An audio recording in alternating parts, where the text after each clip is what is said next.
अब तक की कहानी में आप लोगों ने सुन लिया था कि श्रेजल जो कि साइनाइड वर्ड से काफ़ी ज़्यादा अफेक्ट हो रही थी। पहले तो साइनाइड वर्ड उसे सिर्फ याद नहीं रहता था, मगर अब तो अचानक से उसके दिमाग में एक नया नया सिनारियो चलने लगता है और वो इससे बहुत ज़्यादा परेशान हो जाती है। वहीं ईरा जो उसको ध्यान से देखते हुए उसे बताता है कि 10th बर्थडे से रिलेटेड कुछ तो ऐसा कनेक्शन है साइनाइड का जो कि उसके दिमाग को बार बार इम्पैक्ट करने की कोशिश कर रहा है। श्रेजल जो अपने बाल सुखाते हुए खुद को शीशे में देखते हुए कहती है, ऐसा क्या हुआ था 10th बर्थडे के दिन? क्या क्या कोई ऐसी बात है जो मुझे याद होनी चाहिए? साइनाइड। और फिर वो ईरा की तरफ देखते हुए कहती है, पर ये अचानक से क्यों हो रहा है? 10th बर्थडे तो मेरा बहुत पहले था और बीच में तो मुझे ऐसी कोई भी चीज़ें याद नहीं आई। हीरा जो कहता है, तुम आराम से रहो, गो विद द फ्लो, चीज़ें अपने आप क्लैरिफाई हो जाएंगी, परेशान होने की ज़रूरत नहीं है, अब मुझे नीचे जाने दो। श्रेजल भी ईरा से कहती है, जाओ तुम। और वो खुद को शीशे में देखते हुए कहती है, मैंने अपना 3 साल तो खुद को दे दिया, लेकिन अब मेरा सारा वक्त मेरे हस्बैंड जी के लिए है। इस तरह से मैं अगर फिर से किसी नए मामले में उलझ गई तो नहीं, और मैं उनको भी इस बारे में नहीं बता सकती। इतने सालों बाद तो सब कुछ इतना ठीक हुआ है, अब मैं बस खुश खुश रहूँगी और उनको भी खुश खुश रखूँगी। और ये बोल करके वो अच्छे से तैयार होती है और नीचे की तरफ चली जाती है। नीचे अभी पार्थिक और आयु की इंगेजमेंट की बातें चल रही थी। धर्म जी जो हान से पूछते हैं, आपकी क्या राय है बेटा? मैं तो कहता हूँ कि इन दोनों को इंगेज कर ही दिया जाए, वरना हमारा बच्चा पागल हो जाएगा। पार्थिक जो कहता है, बिल्कुल डैड, अब मेरा भी तो कुछ सोचना चाहिए ना, 24 साल का हो गया हूँ मैं। आहान जो एक बार तो सब लोग को देखते हैं, लेकिन फिर उनकी नज़र पीछे आ रहे श्रेजल पर चली जाती है। श्रेजल का चेहरा तो इस वक्त काफ़ी ज़्यादा खुश खुश नज़र आ रहा था, मगर उसकी आंखों में अभी भी एक परेशानी थी जिसे वो सबसे छुपाने की कोशिश कर रही थी। और वो चुपचाप आकर के आहान के बगल में बैठ जाती है। आहान उसके शोल्डर पर हाथ रखते हुए कहते हैं, इज एवरीथिंग फाइन? श्रेजल जो आहान से कहती है, हाँ क्यों? आहान जो श्रेजल से पूछते हैं, क्या लगता है इस बदमाश की एंगेजमेंट करा देनी चाहिए? श्रेजल जैसे ही पार्थिक के बारे में सुनती है वो काफ़ी खुश होते हुए कहती है, हाँ बिल्कुल, क्यों नहीं। वैसे भी मेरा नीट का एग्ज़ाम भी हो गया है और अभी तो हमारे पास बहुत सारा टाइम है, तो क्यों ना हम लोग। पार्थिक जो कहता है, एग्जैक्टली भाभी, अभी ये सब हो जाएगा तो ठीक रहेगा, फिर तो आप लोग हनीमून के लिए निकल जाओगे। और एक बार कपल हनीमून के लिए निकल गया उसके बाद कहाँ किसी के लिए टाइम वाइम रहता है भाई। पार्थिक की बात सुनकर के सब लोग हंसना शुरू कर देते हैं। श्रेयल जहान की तरफ देखते हुए कहती है, तो कब करवाना है? आहान जो कहते हैं, आयु के मॉम डैड से पहले बात करनी पड़ेगी। पार्थिक जो हंसते हुए कहता है, मुझसे ज़्यादा तो वो लोग एक्साइटेड है। आप एक बार बात करके तो देखो भाई, आपको समझ में आएगा कि मुझसे तो बेसब्र तो इनके मॉम डैड हुए जा रहे हैं कि बस आयु को रख लो मेरे। अरे फैन बन चुके हैं इसके घर वाले मेरे। आहान जो यशवीर से कहते हैं, तुम इनके मॉम डैड से बात करो और किसी पंडित की भी अरेंजमेंट करो, उनसे बात करके एक अच्छा टाइम दे करके करवाते हो तुम्हारी इंगेजमेंट। पार्थिक जो कहता है, भाई ये तो चीटिंग है, अब अच्छा टाइम पता नहीं कब आएगा। और पंडित जी तो कभी कल परसों की बात करते ही नहीं है, वो लोग तो बस महीनों महीनों के बाद की बात करते हैं, बोलेंगे 6 महीने बाद आएगा अच्छा मुहूर्त, तो क्या तब जा कर के? नहीं भाई, इतना वेट मत कराओ। हाँ जो कहते हैं, पार्थिक इतना भी ज़्यादा ओवर एक्साइटेड होने की ज़रूरत नहीं है, हम बात करते हैं अच्छे पंडित से, जिस दिन अच्छा टाइम होगा उसी दिन होगी तुम्हारी इंगेजमेंट। और तुम्हारे बार बार चिल्लाने से या रिक्वेस्ट करने से मैं जल्दीबाजी नहीं करने वाला। श्रेजल जवान से खड़ी होती है और पार्थिक और आयु के पास आते हुए कहती है, परेशान क्यों हो रहे हैं आप लोग? आयु जो कहती है, मैं नहीं भाभी, यही बहुत ज़्यादा परेशान हो रहा है, मुझे कोई दिक्कत नहीं है। श्रेजल जो मुस्कुराते हुए पार्थिक के गाल पर थोड़ा सा टैप करते हुए कहती है, आयु आपकी ही है और आपकी ही रहेगी। पार्थिक जो कहता है, बस इसे कोई मुझसे अच्छा ना मिल जाए। आयु जो कहती है, बस यही बोलता रहता है ये भाभी, इसको अभी भी मुझ पर डाउट होता है कि इससे अच्छा कोई मिलेगा तो मैं निकल जाऊंगी। श्रेयल जी कहती है, अरे आप टेंशन क्यों ले रही हैं आयु जी, ये आहान खुराना के भाई हैं, अगर आपको कोई पसंद आ गया ना तो उसकी वॉट लगा देंगे ये, क्यों पार्थिक, है ना? पार्थिक जो कहता है, नहीं मैं नहीं हूँ भाई की तरह और ना मुझे बनना है, डेविल। और ये बोल करके वो अपने रूम की तरफ जाने लगता है, लेकिन तभी उसकी नज़र उसके स्क्रीन पर पड़ती है। उसके फ़ोन पर किसी का नोटिफिकेशन आया था और जैसे वो उस नोटिफिकेशन को देखता है वो एकदम से फ्रस्ट्रेट होते हुए अपनी आंखें बंद करता है और फिर से अपने फ़ोन को पॉकेट में रख के आगे चला जाता है। आहान ने उसके इस सडन एक्शन को तुरंत ही नोटिस कर लिया था। थोड़ी देर में सब लोग लंच के लिए बैठ जाते हैं, लेकिन सेजल और आहान तो पहले से ही लंच करके आए थे, जिसकी वजह से वो लोग अपने रूम की तरफ निकल गए थे। अभी वो लोग अपने रूम की तरफ जाते ही कि तभी आहान जो यशवीर को अपने पास बुलाते हुए कहते हैं, इधर आओ। यशवीर तुरंत ही तेज कदमों से आहान के सामने आते हुए कहता है, जी सर बोलिए। वहीं आहान जो श्रेयल से कहते हैं, तुम अंदर चलो मैं आता हूँ। श्रेयल जी कहती है, जी, और वो तुरंत ही अंदर की तरफ चली जाती है। वहीं आहान जो यशवीर को देखते हैं और फिर नीचे पार्थिव की तरफ इशारा करते हुए कहते हैं, ध्यान रखो ज़रा उस पर। यशवीर जो कहता है, सर किस पर? आहान जो कहते हैं, पार्थिव पर। यशवीर जो कहता है, सर क्या हुआ, ऐसे क्यों बोल रहे हैं, कोई प्रॉब्लम हो गई है? आहान जो कहते हैं, डर लग रहा है मुझे, पता नहीं क्यों गट फीलिंग कह रही है, कुछ तो प्रॉब्लम है, और अगर नहीं है तो होने वाला है। मैं देख रहा हूँ कि उसके फ़ोन पर बार बार कोई नोटिफिकेशन आ रहा है और रह करके कॉल्स भी आ रहे हैं, जिसे पार्थिव अवॉइड करने की कोशिश कर रहा है। यशवीर जो कहता है, सर अब वो बड़े हो चुके हैं, हो सकता है उनकी लाइफ में कुछ और चल रहा हो। सॉरी टू से दिस सर, आप जैसा बोलेंगे वैसा तो मैं करूँगा, लेकिन मुझे ऐसा लगता है कि पार्थिव को थोड़ी सी छूट देनी चाहिए। मेरा मतलब है उसकी भी लाइफ में जो चल रहा है उसकी प्रॉब्लम्स को उसे खुद हैंडल करना पड़ेगा। आप अभी भी उसे एकदम अपनी बच्चों की तरह रखते हैं। 24 साल का हो गया ना सर वो। हर मामले में अगर हम लोग बीच में आएंगे तो उसे कहीं शक ना हो जाए, क्योंकि अब वो भी बड़ा हो रहा है और उसे भी समझ में आएगा कि आप हर मैटर में इंटरप्ट कर रहे हैं और फिर वो चीज़ें आपसे छुपाना शुरू कर देगा। मतलब मुझे ऐसा लगता है। आज यशवीर की तरफ देखते हुए कहते हैं, मुझे भी बात पता ही है, मुझे समझ में आ रहा है कि मुझे इस तरह से अपने भाई के मैटर में दखलंदाजी नहीं देनी चाहिए, पर I am scared, I am literally scared Yashveer. वहीं दूसरी तरफ से इस वक्त स्क्रीन में आहान और यशवीर की कॉन्वर्सेशन कोई ध्यान से सुन रहा था और वो सिगार को फूंकते हुए कहता है, you should be scared Aahan Khurana, अभी तो आपका बुरा वक्त शुरू होने में टिक टॉक 2 दिन बाकी है। चैन की ज़िंदगी जी लीजिए 2 दिन और, उसके बाद धीरे धीरे आपकी ज़िंदगी में जो जहर घोलने वाला हूँ ना मैं, फिर कुछ भी कर लीजिए, आपका भाई आपकी ज़िंदगी में वापस नहीं मुड़ कर आएगा। त्रिनेत्र डायनेमिक्स को संभालने के लिए 2 भाई जो तैयार हो रहे हैं, उसमें से एक भाई तो बिछड़ जाएगा और दूसरे का दुश्मन बन जाएगा। आहान जो भी रेलिंग के पास ही खड़े थे और फिर से पार्थिव का फ़ोन बजना शुरू हो जाता है। पार्थिव उस फ़ोन को देखता है और फिर से फ्रस्ट्रेट होते हुए तुरंत ही अपने फ़ोन की स्क्रीन को ऑफ कर देता है। यशवीर जो आहान से कहता है, पर ये नंबर है किसका, जिसे बार बार पार्थिव अवॉइड करने की कोशिश कर रहा है? हम चाहें तो हम चेक कर सकते हैं। आहान जो कहते हैं, ऐसे डायरेक्ट मत चेक करो, पहले बस ऐसे ही फ्लो में पूछने की कोशिश करना, हो सकता है वो खुद ही ये सब कुछ बता दे, और जैसा हम सोच रहे हैं हो सकता है चीज़ें उससे काफ़ी अलग हों। यशवीर जो कहता है, ओके सर, मैं बात करता हूँ और आप बिल्कुल भी परेशान मत होइएगा। आहान जो कहते हैं, आहान जो अब रूम में वापस आ चुके थे, वहीं सेजल जो बैठे हुए अपने कुछ नोटबुक्स वगैरह को देख रही थी। आहान तुरंत ही उसके नोटबुक को उसके हाथ से लेते हुए कहते हैं, अब क्या कर रही हो? सेजल जो कहती है, अरे मैं तो मैच कर रही थी क्वेश्चंस, क्या हो गया? आहान जो कहते हैं, मैच करने से क्या होगा? तुम्हारी टेंशन के अलावा और कुछ भी अच्छा नहीं हो सकता, सिर्फ तुम्हें टेंशन मिलेगी और कुछ भी बेहतर नहीं होगा। सेजल जो कहती है, पर फिर भी मुझे दिल को थोड़ा सुकून मिलेगा कि मैंने सही किया या गलत। आहान जो कहते हैं, अगर गलत किया होगा तो जा करके ठीक कर लोगी। सेजल जो कहती है, अभी ना बहुत ज़्यादा लॉजिकल बनने लगते हैं, ऐसा कुछ होता नहीं है, मगर फिर भी सब लोग मैच करते हैं जा करके, ताकि उनको थोड़ा सा रिलीफ मिल सके।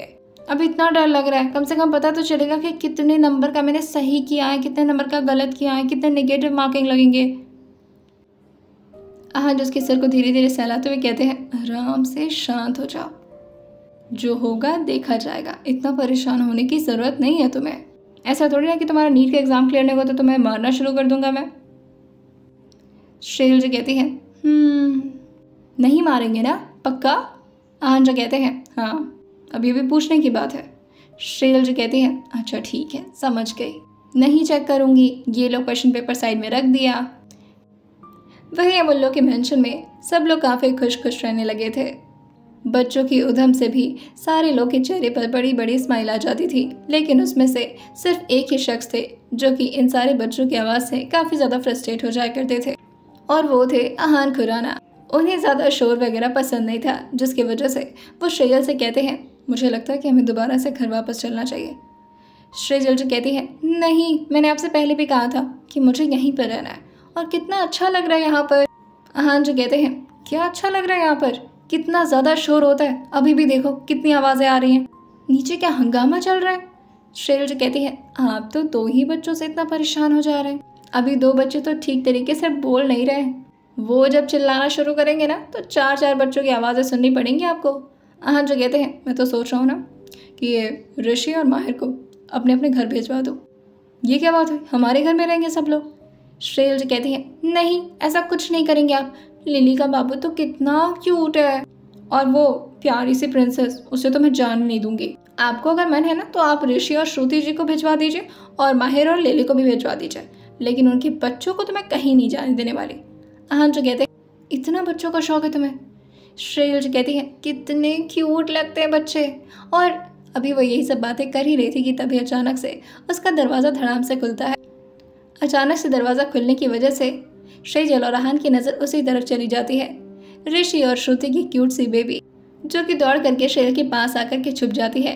श्रेजल जो उसे गोद में उठाते हुए कहती है, क्या हुआ बच्चा?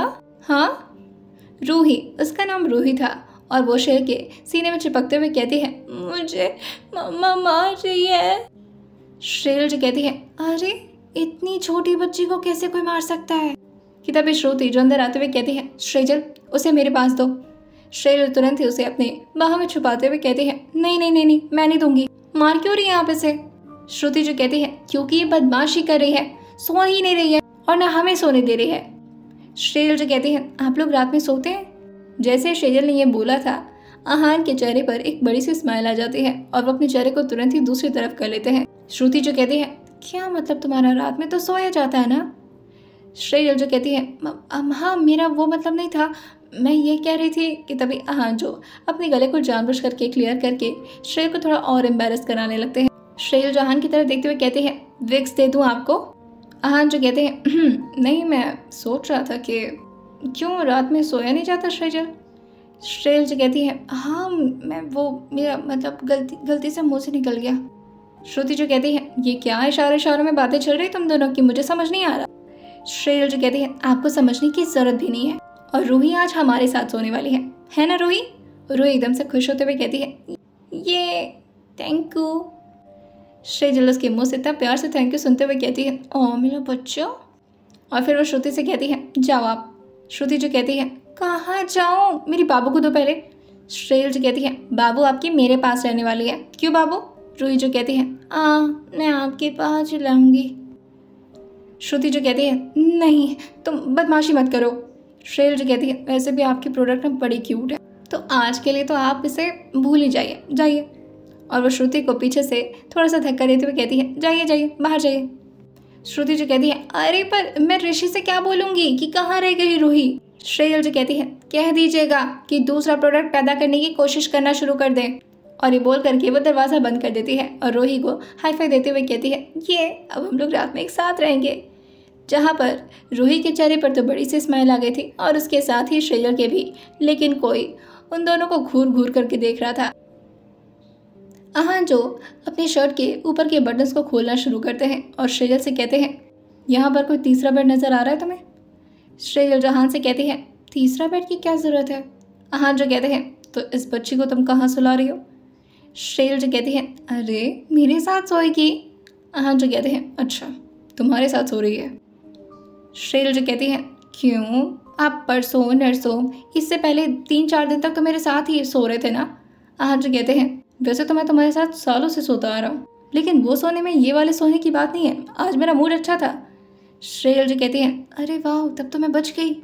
अहान जो कहते हैं, इस बच्ची को वापस करके आओ श्रेजल। श्रेजल जो कहती है, कहीं नहीं जा रही है, ये यहीं सोएगी। और ये भी वो काफ़ी स्ट्रिक्ट टोन में बोली थी। अहान जो कहते हैं, मैं तुम्हारे और मेरे बीच किसी को नहीं आने दे सकता। श्रेजल जो कहती है, अभी तो 11 बच्चों की बात कर रहे थे, तब कैसे आने देंगे? हाँ जो कहते हैं सबके लिए एक एक कमरे के अरेंजमेंट करवा दूंगा मैं, सब अपने अपने रूम में रहेंगे। श्रेयल जी कहती है अच्छा पैदा मैं करूँ और रूम में वो अकेले रहे? आपको पता है पेरेंट्स बनने का मतलब सिर्फ वही नहीं होता कि हनीमून जाओ मस्ती करो और बस बच्चे पैदा कर दो, उसके बाद की जिम्मेदारी भी होती है। हाँ जो कहते हैं लेकिन ये जिम्मेदारी मेरी नहीं है, इसको ऋषि को देकर आओ। श्रेयल जी कहती है नहीं आप देख नहीं रहे थे किस तरह से श्रुति मार रही थी इसे, मैं नहीं से दूंगी, इतनी प्यारी सी है। वहीं रोही को भी अब नींद आ रही थी जिसकी वजह से शेजल अहान से कहती है अब देखिए ज़्यादा चिल्लाइए मत, सो रही है वो। अहान जो कहते हैं शेजल मुझे नहीं पता, इसे दे कर आओ। शेजल जो कहती है नहीं दे रही मैं, क्या कर लेंगे। अहान जो रोही को थोड़ा सा साइड में करते हैं और वहीं शेर के सामने आकर के लेटते हुए कहते हैं हम दोनों साथ में सो रहे हैं, उसे साइड में सोने दो। शेर जो कहती है अरे बच्ची गिर जाएगी। अहान जो कहते हैं मुझे नहीं पता, मुझे तुम्हारे साथ चिपक कर सोना होता है, तुम्हें अच्छे से पता है। उस बच्ची कहाँ से, मैं उसको नहीं चिपका कर सो रहा हूँ। श्रेल जो कहती है अरे इतनी क्यूट सी तो है, और वो तुरंत ही वहाँ से उठती है और फिर से रोही को अपने पास ले आकर के लेटाते हुए कहती है देखिए ना कितना गोलू गोलू गाल है इसका, इसको चिपका कर सो जाइए अपनी बच्ची समझकर। अहान जो कहते हैं मेरी बच्ची होने के बाद भी मैं तुम्हारे साथ ही चिपक कर सोऊंगा, समझ आ रही तुम्हें? उसके लिए मैं दूसरी बेड मंगवा दूंगा, उसके बाद दूसरा रूम, हमारे बीच में ना कोई नहीं आने वाला। श्रेल जो अहान के चेहरे पर हल्का सा अपने हाथ को सहलाते हुए कहती है अच्छा देखती हूँ, मुझे तो ऐसा लगता है ना जब आपकी प्यारी सी बेटी होगी ना उसके बाद आप मुझे भूल जाएंगे। अहान जैसे कहते हैं ऐसा कभी नहीं होने वाला। वही श्रेल जो कहती है अच्छा सो जाइए, देखिए ये भी सो गई है, इसकी नींद खुल जाएगी अगर आप इस तरह से बातें करेंगे तो। अहान जो कहते हैं तो मैं बातें भी नहीं कर सकता। श्रेल जो कहती है नहीं कर सकते, चलिए सो जाइए। और ये बोल करके वो रोही को जोर से अपनी बाहों में भरती है और धीरे धीरे उसके बाल पर सहलाते हुए अपनी आंखें बंद कर लेती है। अहान को इस वक्त रूही किसी कांटा की तरह नजर आ रही थी जो कि उनके और शेर के बीच में आ गई थी। जैसे ही शेर थोड़ा गहरी नींद में पहुंचती है अहान तुरंत ही शेर के हाथों को उस रूही के बालों से हटा करके अपने सिर के पास ले आते हुए कहते हैं तुम सिर्फ मुझे प्यार कर सकते हो इन हाथों से और किसी को नहीं। शेजल जो अभी तो गहरी नींद में जा चुकी थी लेकिन फिर भी अहान की थोड़ी ही आवाज़ से उसकी नींद हल्की सी खुलती है और वो धीरे से आंखें खोल करके अहान की तरफ देखते हुए कहती है चिड़कुल्ले इंसान हैं आप, चिड़कुल्ले इंसान, बस चिढ़ते रहते हैं। अहान जो अपने 2 उंगलियों को उसके होंठों पर रखते हुए कहते हैं चुप एकदम, और वो दोनों लोग अब इसी तरह से सो जाते हैं। वहीं इसी तरह से अब दिन बीतना शुरू हो गया था और फाइनली पार्थिव की भी चाहत अब पूरी हो जाती है। पंडित ने 3 दिन के बाद का मुहूर्त दिया था। पार्थिव और आयु भी इस वक्त उन्हीं के सामने थे। पार्थिव जैसे ही सुनता है कि 3 दिन बाद पंडित जी ने एंगेजमेंट की बात तय कर दी है वो तुरंत ही पंडित जी के पैरों में गिरते हुए कहता है आप बहुत अच्छे हैं, इस दिन का मैं कब से इंतजार कर रहा था, थैंक यू सो मच पंडित जी। पंडित जी पार्थिव को खड़ा करते हुए कहते हैं मैंने इतना संस्कारी बच्चा कहीं नहीं देखा, मानना पड़ेगा धर्म जी, आपने क्या परवरिश की अपने बेटों की। वहीं पार्थिव जो पीछे घूमता है और आयु को एक आई विंक कर देता है और धीरे से आकर आयु के बगल में बैठते हुए कहता है बस एक बार एंगेजमेंट होने दो, उसके बाद बताऊंगा कितना संस्कारी हूँ मैं। वो क्या है ना, भाई ने बोला था जब तक एंगेजमेंट नहीं हो जाती और जब तक तुम एक दूसरे के नहीं हो जाते तब तक हाथ नहीं लगाना ना तुम्हें। आयु जो कहती है अच्छा तो इसलिए इतने बेसब्र हो रहे थे तुम, गंदे कहीं के। पार्थिव जो कहता है तुम भी तो सोचो यार, 3 साल से रिलेशनशिप में होने के बावजूद भी हाथ नहीं लगाने देती तुम मुझे, और मैं भी नहीं लगा सकता क्योंकि ऑब्वियसली भाई ने मुझे प्रॉमिस में डाल रखा है, इंगेजमेंट होगी तो प्रॉमिस खत्म। आयु जो कहती है जब तक शादी नहीं हो जाती हम आलतू फालतू काम नहीं करेंगे। पार्थिव जो कहता है नहीं नहीं मैं उतना तक पहुंच भी नहीं रहा हूँ अभी। और फिर वो आसपास के बच्चों को इधर उधर दौड़ता हुआ देख कर कहता है वैसे भी इतने काय पाए कम है जो इस घर में कि मुझे और जल्दी जल्दी पैदा करना है, नहीं हाँ करेंगे लेकिन आराम से, इंगेजमेंट के बाद बस तुम्हारे साथ सोने की परमिशन मिल जाए फिर तो मैं चिपका करके कडल करके आराम से सोऊंगा। आयु जो कहती है एंगेजमेंट के बाद भी लड़कियां अपने घर में ही रहती हैं उल्लू। पार्थिव जो कहता है हैं तुम मेरे साथ नहीं रहोगी। आयु जो कहती है हट अपने घर पर ही रहूंगी ना मैं, शादी के बाद आऊंगी। पार्थिव जो कहता है ये तो चीटिंग है। और वहीं पंडित जी वहां से जा ही रहे थे लेकिन तभी पार्थिव जो चिल्लाते हुए पूछता है पंडित जी शादी का मुहूर्त भी इसी टाइम रख लिया जाए क्या, मतलब मुहूर्त है ना शादी वादी का। हाँ जो कहते हैं पार्थिव पार्थी जो कहता है नहीं नहीं, मैं तो बस पूछ रहा था, मतलब शादी भी हो जाती तो सही रहता ना फिर। आयु जो हंसते हुए कहती है कुछ ज़्यादा ही डेस्परेट नज़र आ रहे हो तुम। पार्थी जो कहता है तुम्हारी क्यूटनेस ऐसे मैं देख नहीं पा रहा हूँ यार, बुढ़ी हो जाओगी यार फिर जल्दी से, फिर कैसे तुम्हारे गाल खींचूंगा। आयु जो कहती है इसका हक मैंने तुम्हें दे रखा है, तुम खींच सकते हो। वही पार्थिक जो हल्का सा नीचे की तरफ बेंड होता है और आयु के कान के पास आकर कहता है सर खींचना नहीं है, खाना है तुम्हें, मेरी फेवरेट डिश हो तुम। पंडित जी वहाँ से निकल गए थे और इस वक्त काफ़ी रात भी हो गई थी, जिसकी वजह से सब लोग अपने अपने रूम की तरफ चले जाते हैं। वहीं पार्थिक भी आयु को छोड़ने के लिए चला गया था। सब लोग तो अपने अपने रूम में जा चुके थे, मगर आहान अभी भी यशवीर के साथ बैठे हुए कुछ बात कर रहे थे। पहले तो उन लोग की बातें ऑफिशियल चल रही थी, लेकिन उसके बाद उन लोग के कंसर्न का टॉपिक अब पार्थिक बन चुका था। आहान जो कहते हैं any update about him. Yashveer जो बताता है नहीं सर, कोई खास बात नहीं है। आहान जो कहते हैं and what about those messages. Aahan की बात सुन करके यशवीर जो कहता है सर ऐसे ही कंपनी वगैरह के मैसेजेस हैं, बस उन्हीं सारे कॉल्स वगैरह को अवॉइड करने की कोशिश कर रहा है। बता रहा था कि कोई उसे इंसिस्ट कर रहा है प्लॉट वगैरह खरीदने के लिए, बिल्डिंग वगैरह खरीदने के लिए, तो वही सब है सर। आहान जो कहते हैं आई विश वही सब हो। यही आहान और यशवीर फिर से कंपनी के बारे में कुछ डिस्कस करना शुरू कर चुके थे और इसी में इतनी देर हो जाती है कि आहान को खुद पता नहीं चलता। लगभग रात के 1:30 बज रहे थे। अब जाकर के पार्थिक घर लौटा था। वो जैसे अभी घर के अंदर आ ही रहा था कि तभी आहान जो कि पार्थिक को रोकते हुए कहते हैं इतनी लेट क्यों पार्थिक।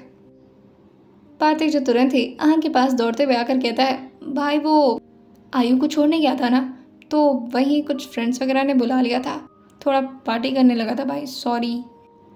आहान जो पार्थिक को अपने पास बगल में बैठाते हुए कहते हैं इधर आओ बैठो। पार्थिक चुपचाप से आहान के बगल में बैठते हुए कहता है जी भाई। आहान जो उसकी तरफ देखते हुए कहते हैं पार्टी करना is not a bad idea, पर हर चीज़ों का एक टाइम होता है। एंड द सेकेंड थिंग, तुम्हें रिस्पॉन्सिबल बनना होगा। इंगेजमेंट करने का मतलब ये नहीं होता कि तुम सिर्फ मस्ती करने वाले हो, उसकी जिम्मेदारी भी निभाना सीखो तुम। पार्थी जो कहता है आप टेंशन मत लो, मैं बहुत ही रिस्पॉन्सिबल बन चुका हूँ। और फिर वह यशवीर से कहता है आपने मेरा काम तो देखा ही होगा भाई, सही कर रहा हूँ ना। यशवीर जो कहता है काम में तो तुम्हारा काफ़ी मन लग रहा है। पार्थी जो कहता है और आयु में तो मेरा दिल ऑलरेडी लगा हुआ है, तो उसका ख्याल मैं क्यों ऐसे नहीं रखूँगा भाई।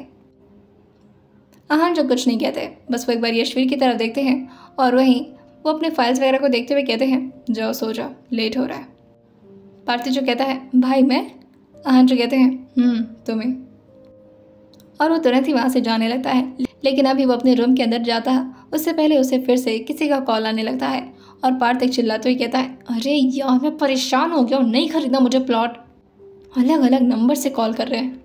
और यही बोलते हुए वो अंदर की तरफ निकल जाता है। आहान पहले तो उसकी बातों पर ध्यान नहीं देते, लेकिन फिर अचानक से वो यशवीर से कहते हैं अलग अलग नंबर मतलब।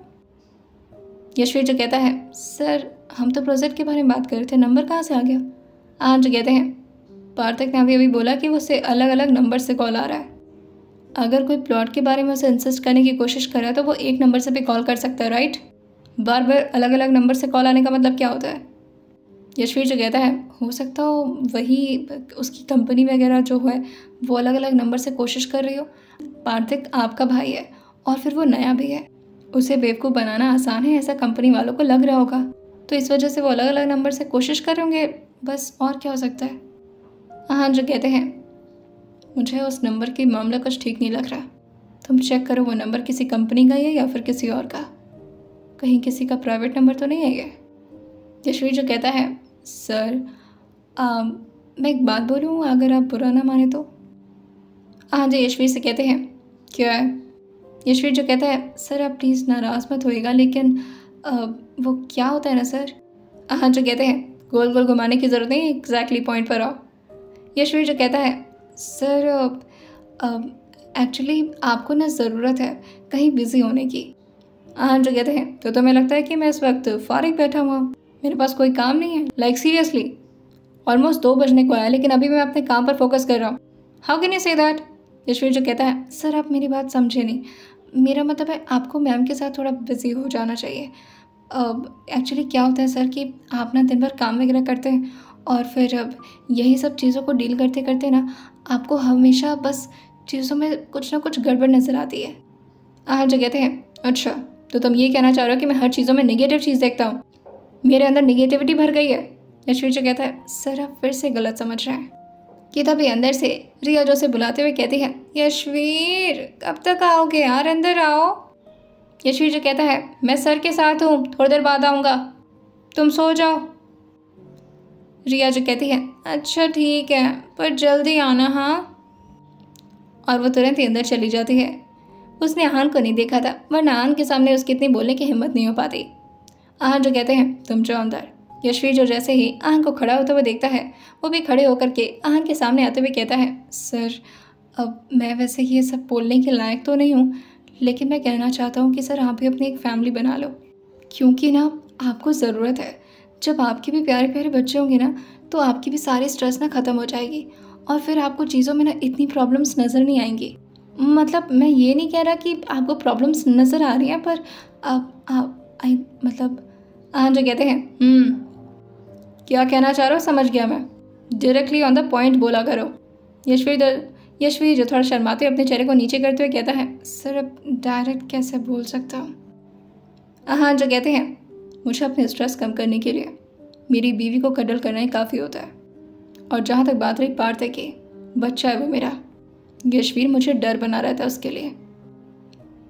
यशवीर जो कहता है सर अब वो बड़े हो रहे हैं और उनको थोड़ी बहुत उनकी लाइफ में प्राइवेसी मिलनी चाहिए।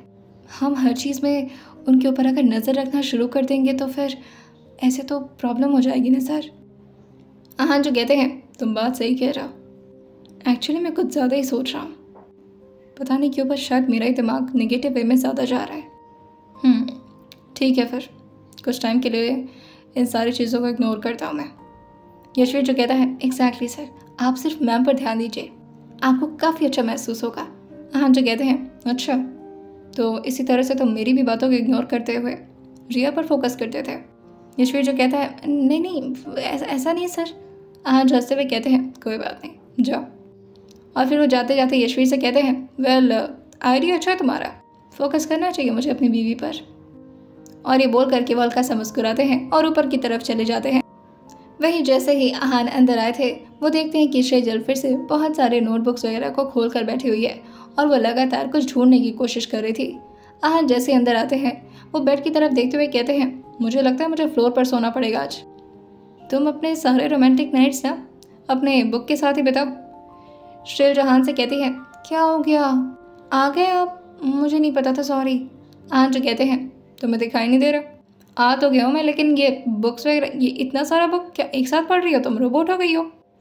श्रेल जो कहती है पढ़ नहीं रही थी, कुछ ढूंढ रही थी। आहन जो कहते हैं क्या खो गया? श्रेल जो कहती है क्या बताऊँ, चैन खो गया मेरा। आहन जो से कहते हैं चैन चाहिए तो मेरे पास आ जाओ ना, इन किताबों में तुम्हें चैन नहीं मिलने वाला। श्रेजल जो कहती है वैसे आपके पास भी नहीं मिलने वाला, मैं कुछ इंपॉर्टेंट नोट्स ढूंढ रही थी, पता नहीं दोबारा से ईरा से पूछना पड़ेगा। आहन जो कहते हैं क्यों ढूंढ रही थी? शेल जो कहती है वो ऐसे ही ढूंढ रही थी। आहन जो कहते हैं कुछ बोल नहीं जा रही थी तुम, रुक गई। शेल जो कहती है नहीं आप एक्स्ट्रा सोच रहे हैं, कुछ ऐसा नहीं है। और फिर वो जल्दी जल्दी सारे बुक्स को समेटते हुए कहती है आइए लेटिए।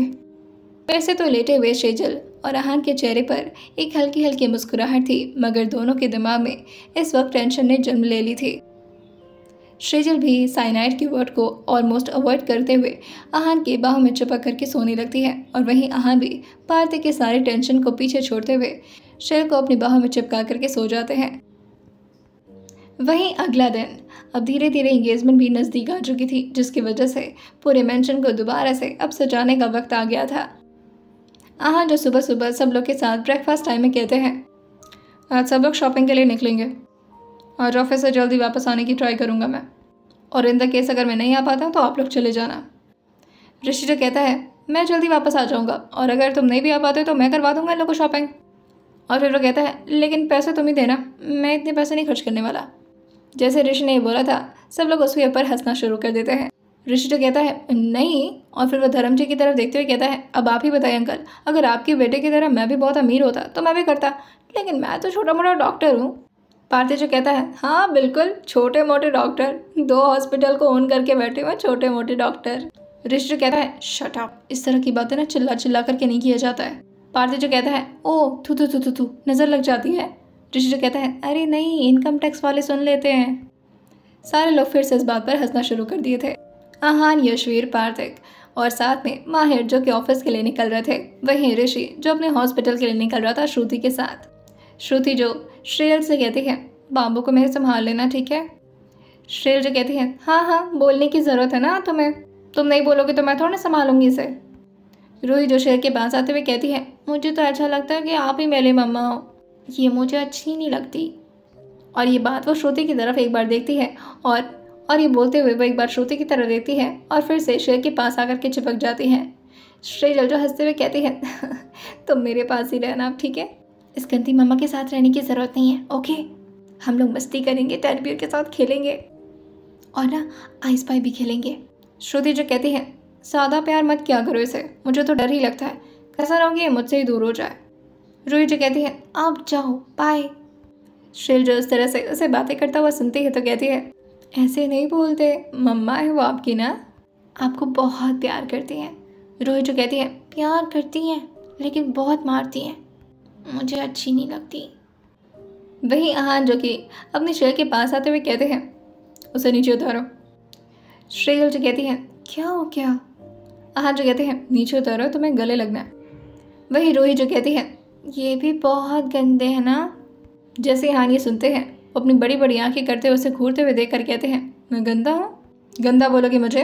एक तो मेरी बीवी के पास दिन भर चिपकी रहती हो छिपकली की तरह, ऊपर से मैं गंदा हूँ? मेरा बस चल रहा है तो मैं तुम्हें वो निकाल करके स्विमिंग पूल में फेंक दूँ। श्रेयल जो कहती है, अरे बच्ची से इस तरह से कौन बात करता है। आहान जो कहते हैं, मुझे ऐसा लग रहा है ना कि तुम्हें मुझसे दूर करने की कोशिश कर रही है श्रेयल। और ये बोल करके वो शेर के पास चिपकते हुए कहते हैं, देखो सबसे पहले मेरी है और इस तरह से ज़्यादा उसके साथ ना चिपका चिपकी मत किया करो। और ये बात वो रूही को देखते हुए बोल रहे थे। रूही बेचारी जो कि नीचे बैठे हुए आहान को ही देखे जा रही थी। और जैसे आहान अलग होते हैं, रूही फिर से शेर के कपड़े को पकड़ करके उसके सहारे से खड़ी होती है और फिर से अपनी बाह को फैला लेती है, जैसे वो शेर से कहना चाह रही हो कि अब मुझे भी गोद में ले लो। वहीं शाम के वक्त आहान भी अब अपने ऑफिस से जल्दी लौट चुके थे, क्योंकि श्रेयल का ये ऑर्डर था कि अगर श्रेयल को शॉपिंग करवाना है तो आहान को खुद आना पड़ेगा।